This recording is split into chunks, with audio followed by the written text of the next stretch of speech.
Hey, what's up, guys? Can y'all hear me all right?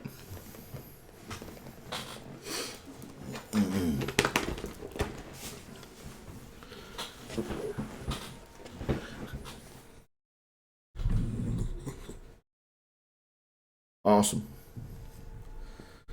So there's a bit of a delay. Okay, so I just wanted to test out this streaming stuff. I got OBS running. Does the microphone look like it's synced up to the video okay?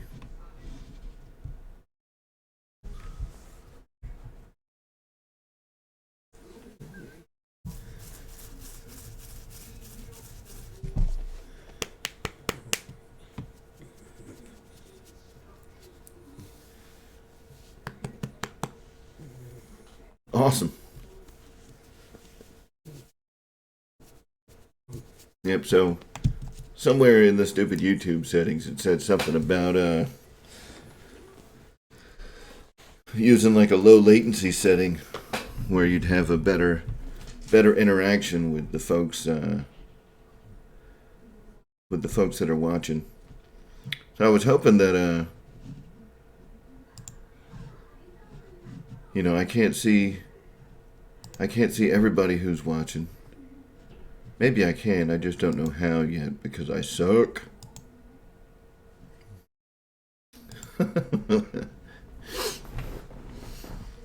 But anyway, yeah, I was hoping to start up a little something, for the night owls that like to stay up and keep the chat going after the live streams go offline. Oh, no, it's about 10 seconds right now, Brian, which I think is just like a built-in delay.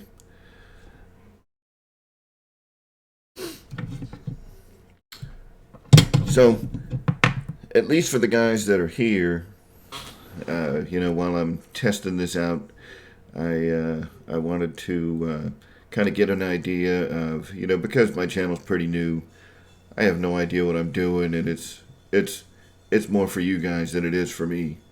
I think that's what everybody says when they start YouTube channels with, very niche, a very niche audience. Whenever I do these videos, right, I'm just doing what I think people would want to watch. But I'm certainly willing to take inputs. I know I got a Bigfoot coming from Dave's RC, so I got to give him, some pretty mad props and do a video for that Bigfoot. But was wondering what you guys want to see. I mean, you guys want to see unboxing videos, flight videos, how-to videos. What is it that the interests are for RC stuff? I'll wait for 10 seconds while you guys give me some answers.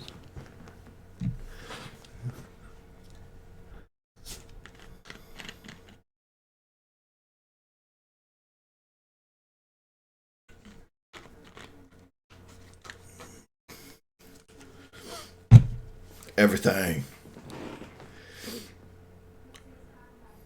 Like, we can put everything on the channel, but I don't know that you want to see everything. Yeah, I think you're just saying that now, but you don't know what everything would would include.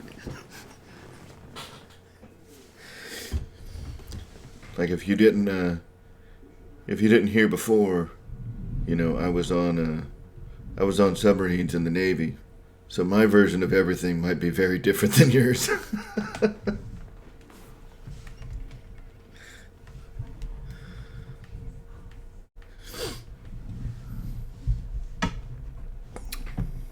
Everything RC. So, one of the things that I've been working on, which is pretty cool, that I'll show, because everybody likes to see. The camera got all out of whack. So everyone likes to see cool crap. and I've got something pretty cool that I'll share with you guys. And since there's only two of you, um, you'll get a little treat. Someday this will be on my channel. It's kind of an ongoing project that I've been working on for a while, and it probably shouldn't have taken this long. But I'll show it to you guys. Hold on a second.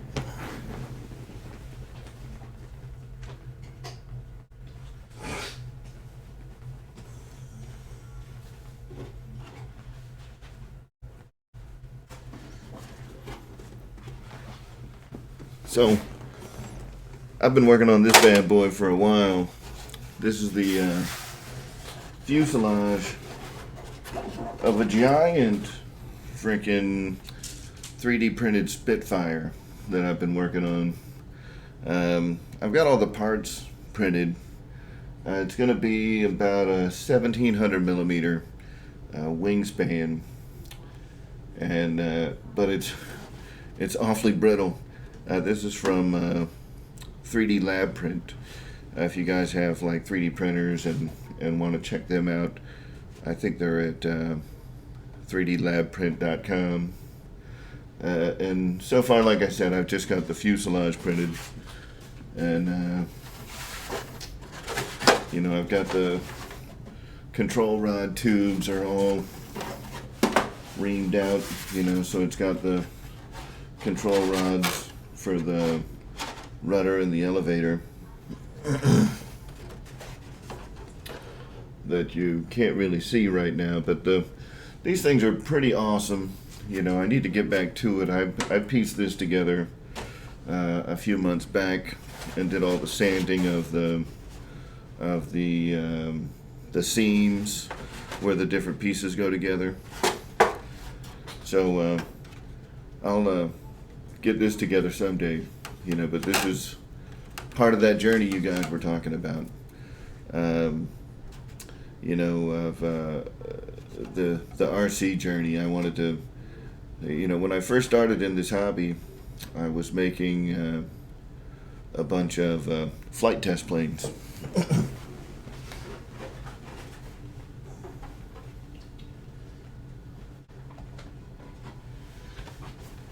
And it wasn't all flight test planes. My first airplane, I started flying probably like 4 years ago. my wife just walked by and was like, "Your hair looks like ass." I don't care. I hope you guys don't care what my hair looks like. Anyway, when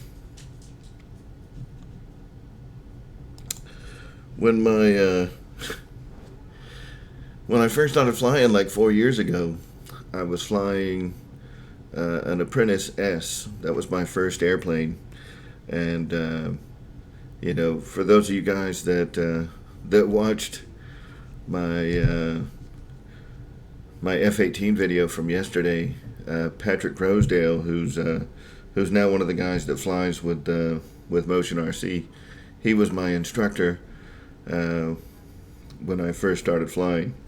So I had a bit of a leg up. Patrick's an amazing pilot. He's got a huge squadron of RC planes at his house, and he's a C-130 pilot with the Air Force here at Dobbin. So he's got a lot of insight to as far as how planes work and stuff, and having him as an instructor was a huge thing for me. So when Patrick was teaching me how to fly, he gave me a lot of suggestions on what kind of planes to go with next, and rather than going and buying a bunch of planes that I knew were going to meet the inevitable end of becoming a mud dart at our field, I started building the foam board planes from Flight Test. So I had the Apprentice, and he had suggested going with a tail dragger, like a high wing tail dragger, or going with a low wing plane like a T-28. Um, and with foam board, I was able to build all of those things.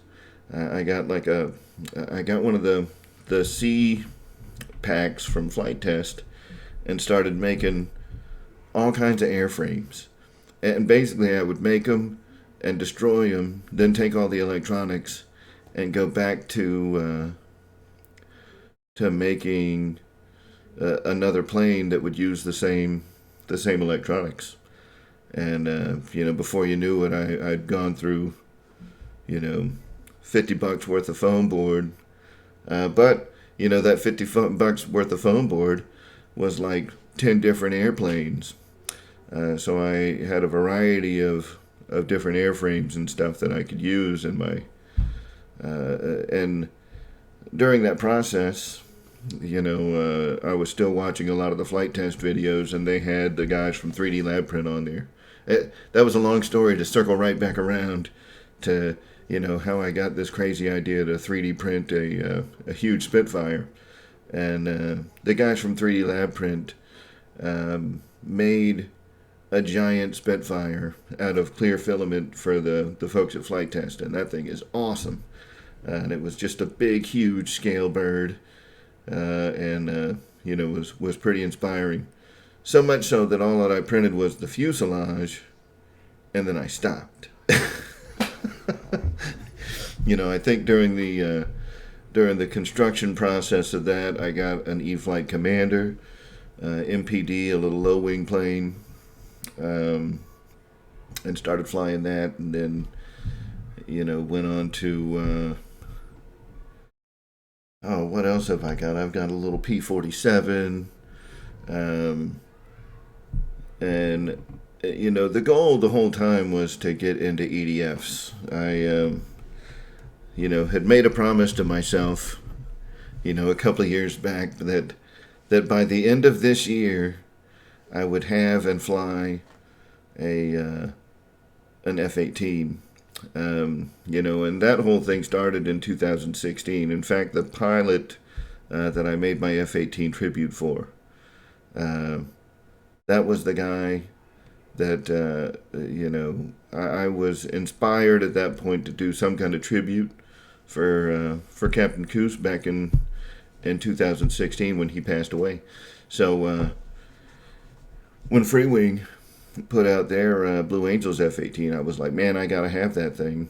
So I made that promise to myself that I was going to get one, and I was going to make it a Captain Coos tribute. So that was like towards the end of last year, and that this year I was going to fly it. So this year has been all about EDFs. I bought myself a Viper, and from there, man, it's been all over. Like that Viper, it inspired me in ways that I have not been inspired in a long time. It was like that. To me, flying EDFs, and you guys can certainly chime in. Feel free to say things in the chat, because I feel like I'm just talking. You guys can. I will be interactive. If you say something, I'm gonna respond. So, my little journey with EDFs, man, and again, this is just my opinion. I think an EDF flies better and smoother and easier than like warbirds, prop planes, high wing trainers. They fly easier. I do not think they are easier to take off. I don't think they're yeah, they might be easier to take off. They're definitely not easier to land. But just once you get them in the air, that speed, the way they cut through the air, the way they move, it makes it easier. Just to fly them. So, I got inspired by that Viper. And the EDF bug hit me pretty hard. So since then I've gotten the Viper, I've gotten the F-15, 64 millimeter from E-Flight. I got the F-16, 60 millimeter from E-Flight. Then I got an Avanti. All of those planes have been amazing. And, you know, because of, at least in my opinion, how much easier they were to handle than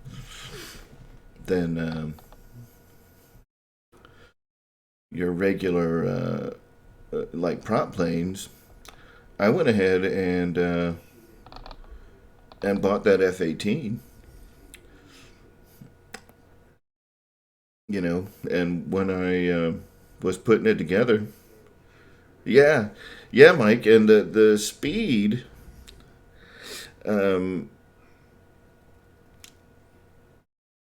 you know, I think that.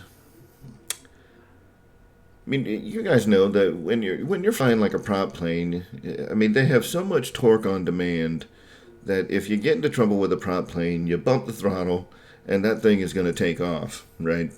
Um, you know, it's a lot easier to get yourself out of trouble with a prop plane. So, I mean, you have to understand kind of the dynamics of how a ducted fan motor is going to work in the first place, and that you kind of have to be, you know, a couple of seconds ahead of the airplane and know what's going on, so you know when to apply throttle if you're getting yourself into trouble, or just be an experienced enough pilot that you're not going to get into trouble in the first place, or be an experienced enough pilot to not be a jackass and calibrate your ESC before you take off. I recommend it. Man, I was scared as shit yesterday when I took off that F-18. I and you know, like I said at the end of the video that I did yesterday, the uh, the F-18, that damn thing, it looks great, but it would not go for nothing. So, you know, I've got that thing nailed. Like the whole flight from yesterday. I don't know if you guys can see that it's kind of struggling to get off the runway, and I was you know, kind of steering it to the left a little too much, you know, and got into the grass right at the end. Um, but it was struggling, you know, to get up. I didn't have the speed that I needed, and that was a scary moment, man. I thought it was gone. But you know, I was able to climb up and get up over the trees, and I just kind of kept it there. But that whole flight, I was at 100% throttle on the transmitter, and it was pretty sluggish, you know, and you can tell that it's just not spinning up. And man, I was a nervous wreck, and thank God, you know, aside from having like James there, who's like heckling me the whole time. You would think that the guy from Motion RC would be a little more sympathetic to the emotional needs of his customers. But no, they're great folks. You know, we had been cutting up all day, um, and you know, when it came time to fly the F-18, I think that they knew, you know, that they were there to help, you know, and they probably would have helped me out if I would have crashed it, because they were ribbing me the whole flight. But you know, thank goodness someone was there to take the controller out of my hand, because I'd have, I probably could have landed it, but I was shaking, man. That plane would have been coming in like this, like.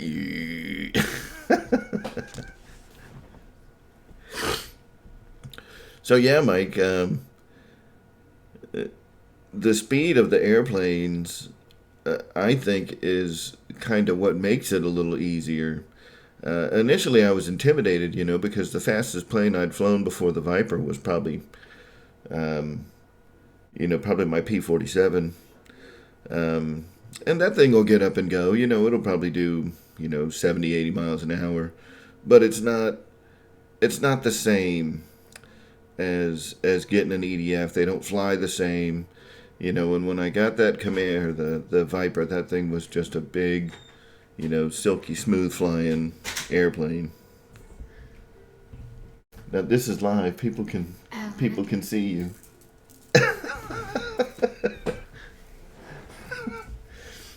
So this is my wife, Amy, guys. You know, she's the one that you hear, laughing at me. Thanks for. I'm gonna start writing stuff down. Okay.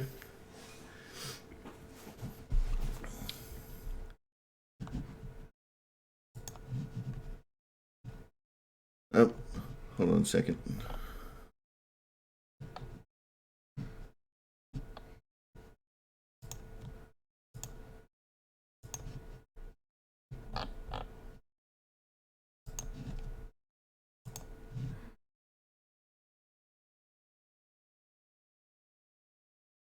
Which one, Mike?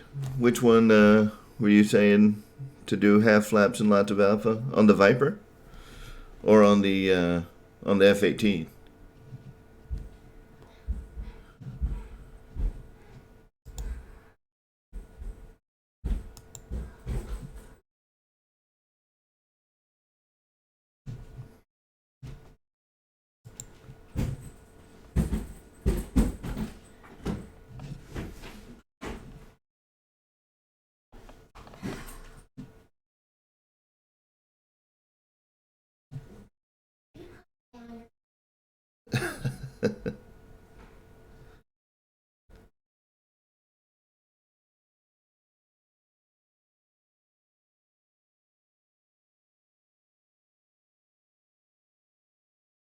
Oh yeah, yeah. So that was something that I noticed when Patrick was bringing it down. Um, it Something that I was looking forward to with the F-18 that neither of the other EDFs that I have, so like I was saying, I've got the Viper. It looks like it's just me and you in here, Mike. So I'll I don't want to kick you out, but I'll um, cut this short here in a little bit because we're actually about to take off and drive up to Tennessee. But I wanted to try this uh, live thing, but I don't mind talking with you for a little bit. Um, I wanted to, or yeah, something I was looking forward to with the F-18 is, oh, it looks like Brian's still here too. So I'll talk with both of you guys for a little bit longer. Um, the the Viper and the F-15, the 64 F-15 from E-Flight, and the 64 F-16 from E-Flight. Now the F-16 is not quite as bad. That one has a little more realistic handling characteristics, but the CG on that plane's a little weird because the battery is so far forward. So you have to carry a lot of up elevator to get it to trim right. Even with the battery as far back as it'll go in the battery compartment, you still have to hold quite a bit of up elevator. But that plane is probably the most realistic flying jet out of all of them that I had. And it wasn't bad, but uh, yeah, yeah, Mike, I feel you. Um, the E flights, or the little F-15, the little F-16, and the Viper. Well, the Viper was very floaty, which isn't very scale, very jet-like at all. Um,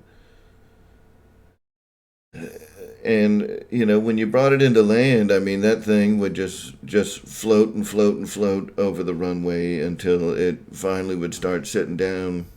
And it just, because it's got such a huge flight envelope. I mean, you can fly that thing, like a turtle, and it's going to stay in the air. And I got the Avanti to get a little bit of a bigger jet, and the Avanti and the Viper have such similar flight characteristics that the Avanti was real floaty too, and it's kind of difficult to get it on the ground. So I just stopped using flaps for my landings, or instead of full flaps, I'll do like just a notch of flaps. Um, so I don't have to get the plane so slow on landings. I'd rather carry a little bit of speed, and have a more I don't know, a little bit like still have the plane flying a little bit when it's coming down instead of just kind of floating it in. And that was one of the things that I was looking forward to on the F-18, is having a more realistic, um, glide slope coming in where, I've got that interaction of throttle and altitude that I was looking for, where I can hold that high alpha, and if I need to increase my angle of attack, I can cut my throttle a little bit. If I need to level it off, I can increase the throttle a little bit. And it just seems like with the Viper and the Avanti that you don't have that same kind of interaction. Are we are we bringing the blanket for the dog? Yeah. Yeah. Where are your? You have your. Never mind. Yeah, shoes are on your feet, right? Hmm? Your shoes are on your feet. Yeah, my shoes are on my feet. Don't forget to bring your good shoe. Yeah, I haven't flown an L-39. I hear that the L-39 and the Avanti are very similar with the way that they fly. I haven't flown the BAE Hawk either, but I have, there's a lot of there are a lot of EDF folks that fly at our field at CCRC, which is the Cobb County Radio Control Club. It's just north of Atlanta, which is where Motion's filming a lot of their videos now. There's a lot of EDF guys there, so I've had an opportunity to speak with a lot of people that own these jets and see them fly in person, which is always different than watching them on a video. Um, you know, I mean, the videos are nice, but you just can't get the same perspective as when you're standing there watching it come in. And there's no editing. You can't go into slow mo. You can't edit out 14 wheel hops. And the Hawk looks pretty nice. Um, but just based on my own goals, I What's wrong with? graduated to the F-18 probably quicker than I needed to, but the flying part of it, the thing flew great, so I think it'll be fine. Now that I've got the throttle that I need, but it flew fantastic yesterday.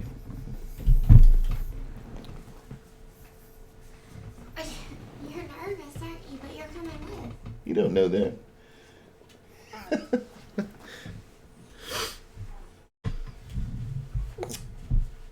Silly dogs. He's like, no.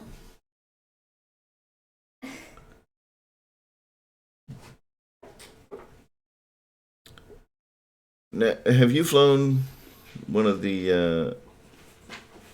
Avantis before? Because and that was the other kind of revelation from the video that I did yesterday. That before flying the F-18, James and I were flying our Avantis. I probably put 3 or 4 batteries through my Avanti before we put the F-18 in the air. And his Avanti was a little faster than mine. And after doing the F-18 video, I did the ESC calibration on my Avanti, which I had not done before apparently, and it's fast as shit now. I was probably only getting about maybe 80% of the throttle out of it, or was only getting about 80% out of the motor. With the throttle at 100% on the transmitter. So I can't stress enough the importance of of calibrating your ESC. But the Avanti is a pretty quick jet, and even with only being able to get like 80%, I was plenty happy with the speed without the ESC calibrated. And now that it is, that is a fast plane. And that's one of the things that I think people love about it so much is that it can be an excellent first EDF. Um, I think that between that and the Viper and the L39, that the the entry, the path to EDFs is now a lot shorter than it's ever been. And the arrows. Oh, what is that little arrows plane? What's the name of that little arrows? The Arrows RC Marlin. Hey, Pilot Ryan, how you doing? I'm just testing out some live video to see how it works out. There you go. Thanks, Ryan. So, what I was saying is I think that the path for someone that starts out flying now, that the path to EDFs is shorter than it's ever been. With the Apprentice, as your first airplane, and with all of the planes out there now that have safe select, to kind of get yourself over the jitters. There's so many great airplanes out there that you can go from, learning on the trainer to getting some really great flying, very well equipped airplanes. You can go from that trainer airplane to a low wing sport plane to a warbird, and graduating from those and getting into an EDF on like your, as early as your third or fourth airplane is completely possible now. And you've got some great options to kick it off. If that's your goal is to fly EDFs, that path from trainer to EDF is super quick if that's what you want to do.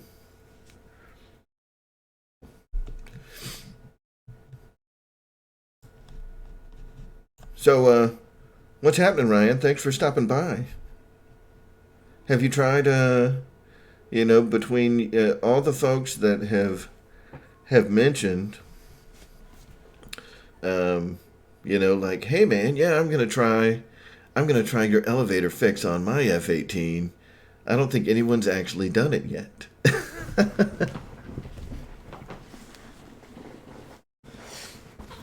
So I'm glad that you stopped by because there's a couple of caveats to that video that now now that I have sat and watched it a couple of times and all I show is the finished product and I feel like a punk for doing that. So what I feel like I need to do is I feel like I need to to go back and redo that thing. Redo the video or make like a part 2 video or like an amendment that shows you how to do it. I mean, it doesn't seem like it'd be that difficult, right? But there's a couple of things where that Dubro kit, the Dubro kit comes with the ball link. It comes with a new like socket head screw, the ball itself, a ball spacer, and a nut. And you do not. So all of those things you will use on the servo horn. But on the other side, on the control horn for the elevator, you don't want to use the ball. You don't want to use the hardware that comes with the Dubro kit. The only thing that you need from the Dubro kit is the ball link itself and the ball. And you want to use the factory screw from Freewing and the factory nut, because if you use the ball and the nut and the spacer and the screw from the Dubro kit, the screw is too long, and the spacer sits the ball out too far, and the socket head on the socket cap screw rubs up against the cover that goes on the outside of the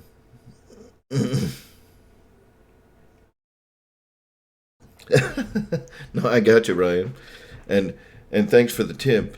And it was only after making the video and watching it that I realized, like, I really probably should have done a tutorial video instead of just showing you that it's been completed. But I've reached out to the folks that have mentioned that they want to try it, so I'm glad I got you here. And at least able to kind of explain it a little bit, and hopefully it makes sense. When I say to use the stock, screw and nut, and only use the ball but not the spacer from the Dubro kit. Um, you know, because the screw will stick out far enough that it's going to hit the cover after you glue it on, and it'll be scraping up against the inside. Um, I'm not hardcore, and I was able to figure it out that it was just sticking out too far. So I'm sure you guys will be fine. You and Dave's RC, um, and there was a couple of other folks that expressed some interest in trying that out. But hopefully it works out for you. I did get to fly mine yesterday, and the elevators performed fantastic. The motor not so much, but the authority through the turns was exactly what it needed to be for the way that I was flying the plane. and it came down in one piece.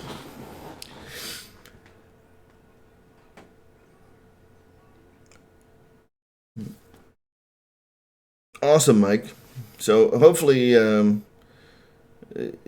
you'll see what I was talking about. Now, the other thing that I didn't mention in the video, I mentioned the Dubro ball links, the part number, but the 252 threaded rod, I think I mentioned that you needed to get like a 252 control rod, but here, let me show you. I'm going to go to let's see how this works.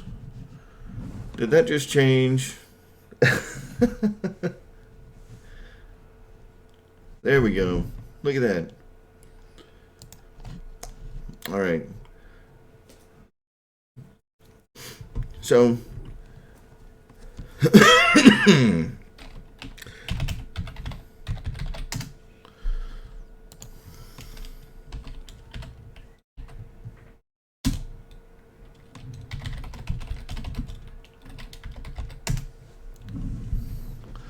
is it 252?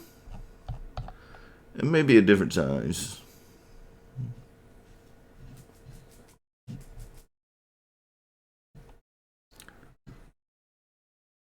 $256, not 252. So this is what you want, is the fully threaded rod, right? That's threaded from end to end. And what I did with those was I just hold on, let me switch this back.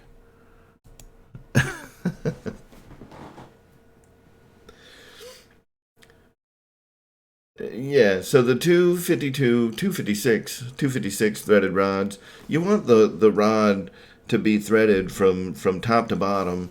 And I just cut them off with like a Dremel tool and a cutoff wheel, and you just kind of have to eyeball it.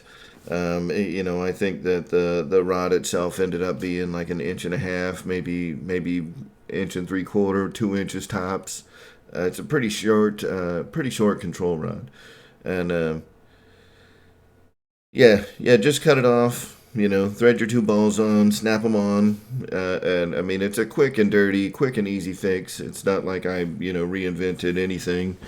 I just needed both sides to be fully articulating, especially on the servo end, because it's so freaking. No, Ryan. I mean you can. The reason that you don't want to match it up to the stock lengths is because the stock rod goes all the way out to the hole on the servo. And the now if you when you do the ball links, you're gonna have. I think I actually have one of the stock rods sitting here. Yeah. So here's one of the stock rods. Whoa! I just knocked like the whole table. Yeah. So minus the ball link, of course. So I mean, if you measure it up against the stock rod, it would have to be, the ball link here, and then the opening.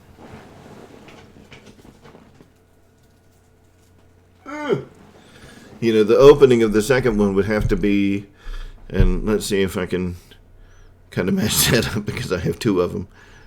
The opening of the second rod or the second ball would have to be like the same length as that. So you could kind of get an idea of how long the rod needed to be by taking, another ball link and setting it up against the stock rod, kind of like so, where you've got two of them sitting there, and measure it up that way. In fact, I think these might be, the two rods from the F-18 that are now in my spares bucket, which is also the table sitting behind me. Because very much like Ryan, like we're also in the process of buying a house, which is awesome. But it also sucks because I can't, now that I want to do this YouTube thing, right? And share my experiences with you guys, especially on some of these newer planes. I'm excited to get a hold of the Bigfoot, and I may do and that's why I wanted to kind of test out the live stream. And thank you guys for stopping by the way. That's awesome. I appreciate it. This may be something where I kind of throw up a quick live video, because I know at the end of Kenny's show, there's still people talking and whatever, and it's like, we're not done partying yet, guys. So, why not do a late show, and I'll be the facilitator of the late show. That's fine. So yeah, I just wanted to throw something together real quick and test it out. But I think whenever that Bigfoot shows up, I may do a live stream of the unboxing and the build of the Bigfoot. As long as it doesn't step on any of the other live shows that are going on, it'll probably just be like an impromptu thing like Dave's RC does. And then I gotta find somebody that can make a logo with what's the name of that program?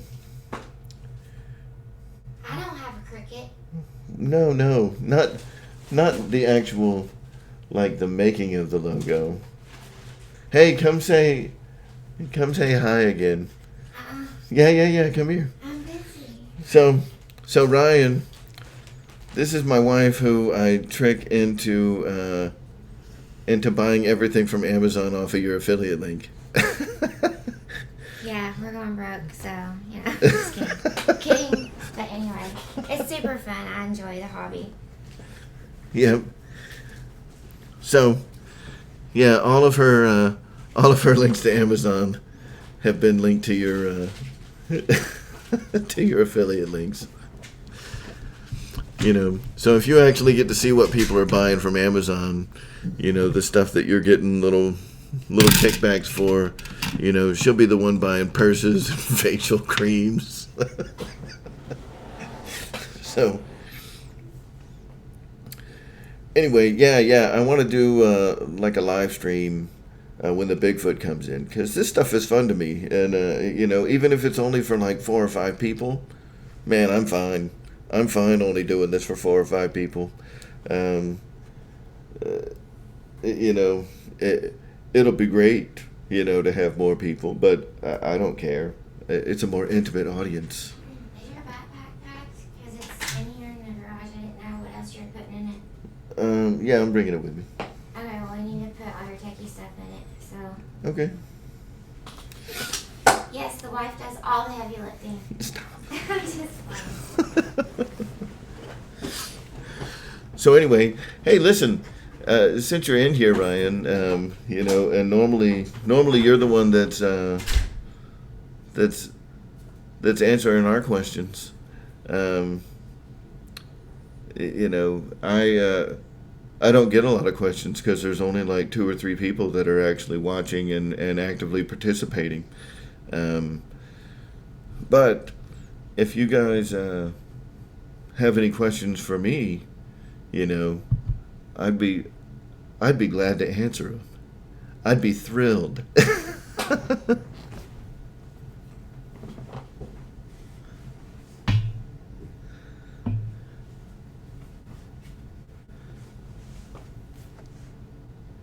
Oh, and I promise, whenever I'm doing a live stream, I will never ignore you guys like the other Dave. I will always watch the chat. So there may be a 10-second delay, and that's okay. And the other thing that I can't promise is because and I have like this standard disclaimer that I'm going to put at the beginning of every video that I do. You know, now that YouTube's got this kids thing, like a week after I start my channel, you know, the content of this video is not intended for children under the age of 18. So I might drop some F-bombs every now and then, guys, and I'm not going to feel bad about it. Or say words that would not be suitable for children. So, you know, you've been warned. You've been warned in advance.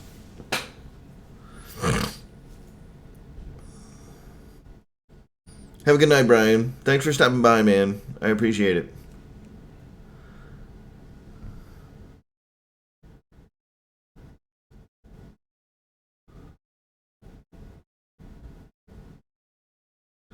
Yeah, you know, Ryan, yeah, I mean, that's something that I'm going to learn over time. You know, for right now, you know, this is very much going to be a hobby and something that I do for fun.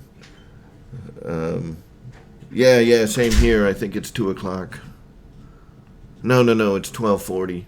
Um, so, I mean, I can't stay in, you know, too much longer because, you know, we're leaving to head up to Tennessee for the holidays, and but I was up. I was watching Kenny's show. Kenny ended it, and I was like, hey, I wonder how hard it is to do these live shows. Right? I'm gonna try it out and see what happens. So, you know, hopefully, if we can make this late night thing work, and when these streams are over, you know, so, you know, like when Dave's RC is done, if people want to keep the party going, whatever. You know, one of the things that I think would be pretty cool, and you know, it could maybe even use the Pilot Ryan Media website to be the pointer to this. How many of you guys are familiar with what is the name of that damn service? How many of you guys are familiar with Discord? Do you know what Discord is, Ryan?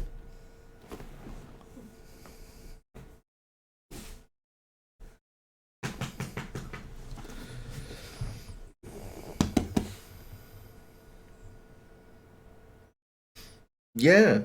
So, one of the things that I was considering doing, and you know, I guess the only thing that would need to be on some kind of central place is having like a Discord chat, you know, and I mean, it could be like the Pilot Ryan Pilot Ryan network or something like that.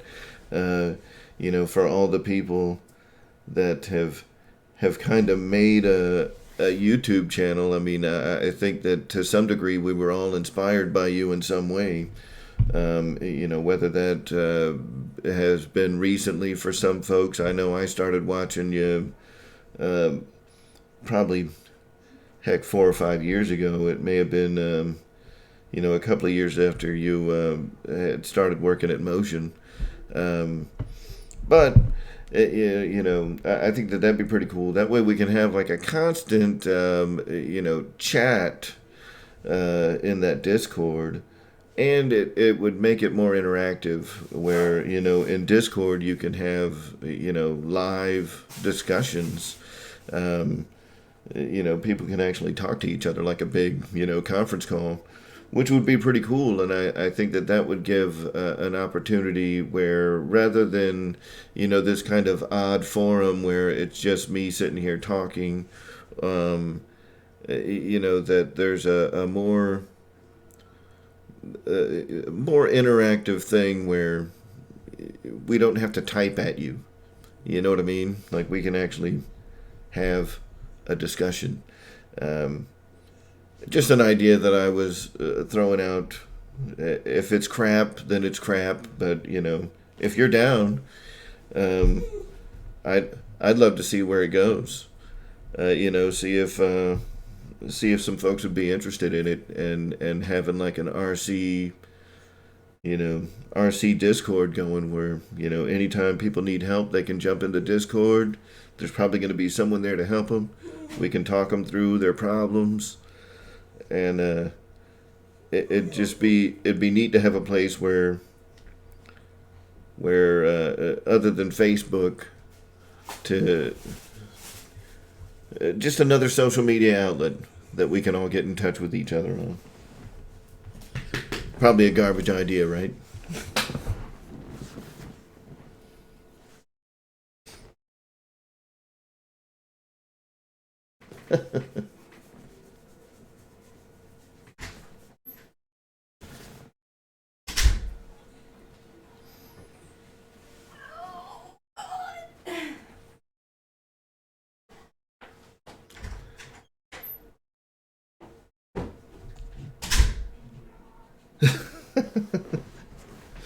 So,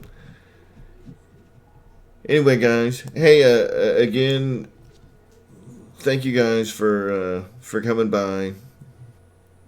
Um,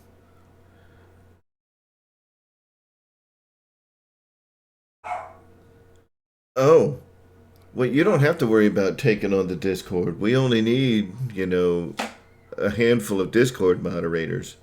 I mean, I could start a Discord channel or a Discord server, whatever it is that you would call it, and you know, I'll run it. You don't have to do anything. We're just gonna put your name on it.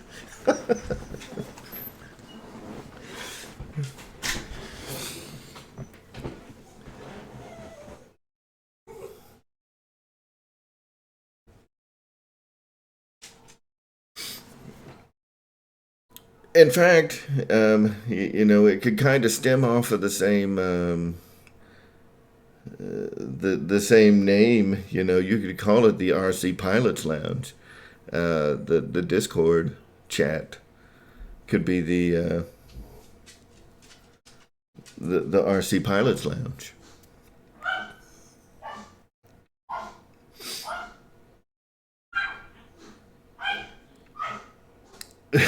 Sorry, I don't know if you guys can hear that. My dog is old, right? I've got two dogs, and the first dog is like 14.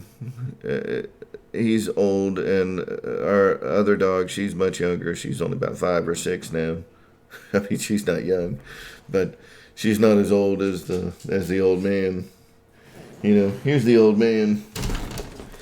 Now, he's old, and he's a Manchester Terrier, and being from Manchester, he's notoriously British, so he's got really bad teeth. And a couple of years ago, we had to have all his teeth pulled. And our cat, right, because we have all these animals, our cat now knows that he has no weapons in his mouth. And fucks with him all the time. Terrible animal. Anyway, on that, guys, I think I need to you need to wrap it up. But thanks for stopping by, Ryan, uh, and Brian, and whoever else is still here. Who else is still here hanging out? Um, I can't, I can't tell because I suck. But yeah, yeah, I'll set it up. Anyway, have a good night, Ryan. Have a good night, guys. Everybody that did stop by, thank you. And we will see you guys at another time. Peace out. Thanks for stopping by. Good night.